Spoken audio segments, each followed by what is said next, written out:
Hello students, welcome back to our YouTube channel WiFi academy. जो 10th पास करके बच्चे आते हैं उनको अगर वो क्लास 11th के अंदर अगर बायोलॉजी लेते हैं तो बायोलॉजी के अंदर सबसे पहले उनको बेसिक चीज़ें पढ़ना होता है। 11th के अंदर सबसे बेसिक चीज़ जो है उसको लेकर चल रहे हैं हम, उसके बाद हम आगे स्टेप बाय स्टेप आगे बढ़ेंगे। तो सबसे पहले देखिए, बेसिक चीज़ के अंदर हम सबसे पहले 11th के अंदर पढ़ते हैं सेल बायोलॉजी। सेल बायोलॉजी की जो बेसिक चीज़ होती है, हमारी बॉडी की यूनिट होती है सेल, उसके बारे में पढ़ेंगे। तो सबसे पहले देखिए, सेल बायोलॉजी के मीन्स होगा सेल के बारे में पढ़ेंगे। तो सेल क्या होती है? Cell is the smallest structural and functional unit of body. हमारी बॉडी की सबसे छोटी से छोटी जो यूनिट होती है, छोटी से छोटी बॉडी जो मिलकर बनी होती है, वो किससे मिलकर बनती है? सेल से। छोटी छोटी सेल्स जो होती है वो मिलकर क्या बनाती है? टिश्यू। टिश्यू मिलकर क्या बनाते हैं? ऑर्गन। ऑर्गन मिलकर क्या बनाते हैं? Organ system. और बहुत सारे ऑर्गन सिस्टम मिलकर क्या बनाते हैं? ऑर्गन बॉडी बनाते हैं। इसलिए हम बोलते हैं कि हमारी बॉडी की सबसे स्मॉलेस्ट यूनिट जो होती है वो स्ट्रक्चरल और फंक्शनल यूनिट होती है सेल। आगे समझ। फिर देखिए, सेल की स्टडी को या सेल की स्ट्रक्चर की स्टडी को हम बोलते हैं साइटोलॉजी। साइटोलॉजी का मीन्स होता है सेल के आउटर स्ट्रक्चर के बारे में हम क्या कर रहे हैं? स्टडी कर रहे हैं, तो उसको बोला जाता है cytology. Other word is cell biology. Cell biology means study of cell structure, function, reproduction. कि सेल की क्या स्ट्रक्चर होती है, सेल के अंदर फंक्शन क्या होते हैं, और सेल का मेटाबॉलिक एक्टिविटी क्या होती है, सेल रिप्रोडक्शन कैसे करती है, माइटोसिस, मियोसिस, तो वो सारा स्टडी की जाती है किसके अंदर? सेल बायोलॉजी के अंदर। तो सेल बायोलॉजी में हम जितने भी सेल ऑर्गन के बारे में पढ़ेंगे, सेल के द्वारा डिवीजन कैसे होता है, सेल की स्ट्रक्चर कैसे होती है, prokaryotic cell, eukaryotic cell, plant cell, animal cell, उनके बारे में पढ़ेंगे। कैसी स्ट्रक्चर होती है, कौन कौन से ऑर्गेनल्स होते हैं, न्यूक्लियस होता है, कौन कौन से ऑर्गेनल्स का किस तरह से फंक्शन होता है, तो वो हम पढ़ेंगे सेल बायोलॉजी के अंदर। ठीक है। अब बात आती है कि सेल बायोलॉजी को सबसे पहले स्टार्ट किसने किया था या इसके बारे में किसने बताया था? तो फादर ऑफ मॉडर्न साइटोलॉजी है एक साइंटिस्ट है, सीपी स्वानसन। सीपी स्वानसन को हम फादर ऑफ मॉडर्न साइटोलॉजी, मतलब साइटोलॉजी की पूरी, सेल बायोलॉजी की पूरी डिटेल जो बताई थी वो किसने बताई थी? सीपी स्वानसन। इंडिया के अंदर साइटोलॉजी के बारे में किसने बताया था? A K. Sharma. Doctor A K. Sharma थे, इसलिए इनको बोला जाता है फादर ऑफ इंडियन साइटोलॉजी। तो फादर ऑफ इंडियन साइटोलॉजी कौन थे? Doctor A K. शर्मा। अब बात आती है डिस्कवरी की, कि सेल को डिस्कवर कैसे किया गया, सेल को सबसे पहले किसने देखा, कैसे इसका नाम सेल रखा। तो सेल जो वर्ड है वो किससे आता है? सेला, CELL। किस वर्ड से आता है? सेला से।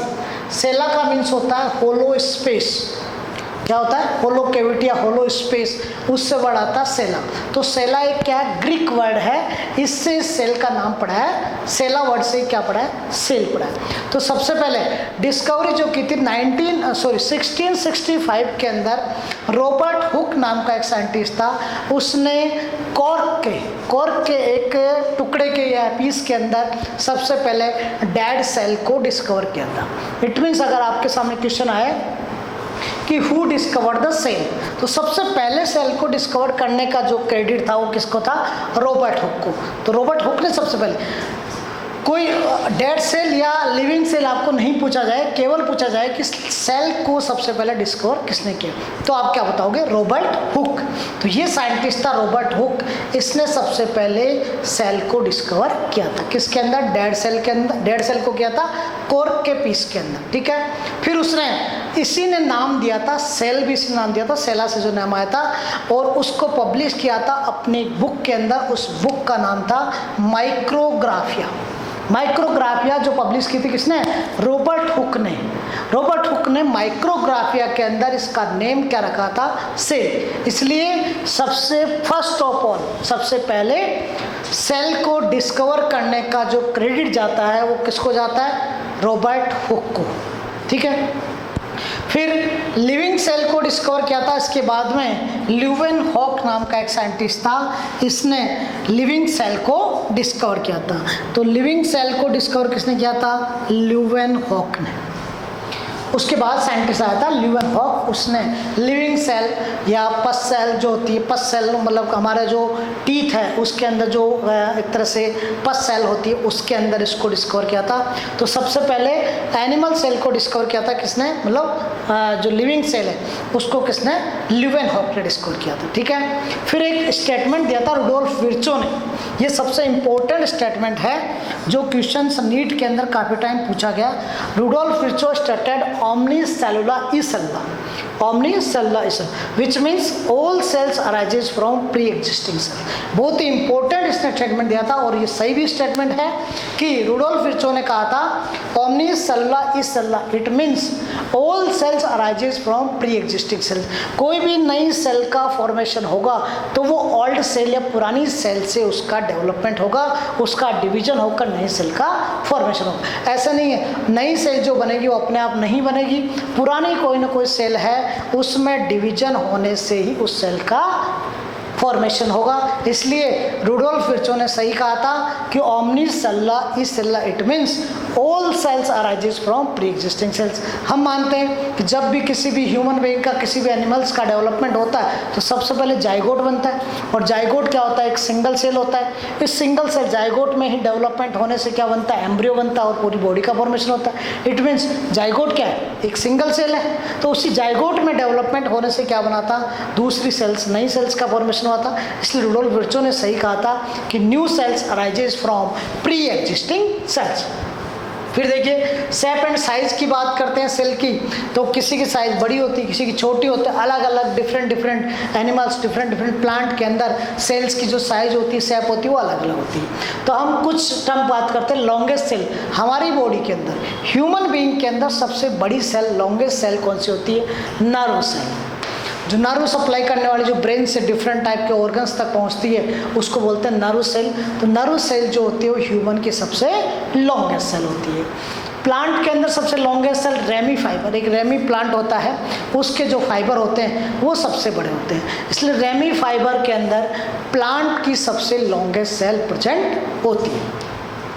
Smallest cell PPLO, pleuropneumonia like organism होता है। पीपीएलओ सबसे छोटा ऑर्गेनिज्म होता है, इसलिए इसके अंदर जो सेल प्रेजेंट होती है वो सबसे स्मॉलेस्ट सेल होती है, बिल्कुल छोटी सेल होती है। ठीक है, लार्जेस्ट सेल, या आपने पहले पढ़ा होगा, छोटी क्लास के अंदर पढ़ा था, ऑस्ट्रिच का अंडा या एग ऑफ ऑस्ट्रिच, ये होती है लार्जेस्ट सेल। सबसे बड़ी जो सेल है आज तक के वो है एग ऑफ ऑस्ट्रिच, क्योंकि एग है वो क्या है, सिंगल सेल है, तो सिंगल सेल वो है एग ऑफ ऑस्ट्रिच, सबसे लार्जेस्ट सेल हो रही है। सेल थ्योरी, अब इसके बाद आती है सेल थ्योरी।